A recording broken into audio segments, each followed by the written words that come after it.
Capsule de vie, Stéphane Ouellette, le transport mortuaire. Ça m'est pas arrivé à moi, mais plutôt à mon cousin qui m'a raconté ça aujourd'hui, mon cousin Carl. Quand son père est mort, Carl, Carl, il avait une compagnie de déménagement.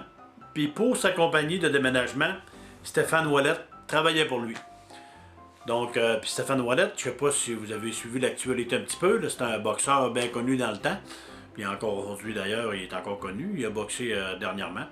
Puis il y a eu plusieurs phases dans sa vie. Puis là, il était dans sa phase mortuaire. T'sais, il aimait bien les choses mortuaires, il avait même travaillé dans un salon mortuaire, puis il voulait être embaumeur. Mais là, il était déménageur pour mon cousin. Puis là, quand le père à Carl est mort, il est allé voir Carl, puis il a dit Carl, j'aimerais ça, moi, si tu me laissais transporter l'urne pour entrer dans l'église. Il dit ça, là, et ça me ferait vraiment plaisir de faire ça pour toi. J'aimerais ça que tu me laisses le faire. Parce qu'il tripait sur les affaires mortuaires, là, ça en prend tout pour faire un monde.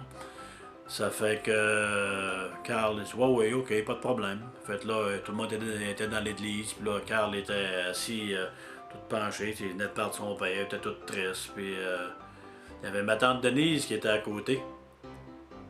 Un moment donné, elle pousse Carl, puis elle dit il dit comment est-ce qu'il va faire, Stéphane Ouellette, pour transporter l'urne avec les gars de boxe? Fait là, Carl, ça a pris tout son petit cœur pour partir à rire. Il était au funérailles de son père, et ma tante le fait rire de même pour lui monter le moral. Ça fait que, ben finalement, il n'est pas rentré avec des gars de boxe, mais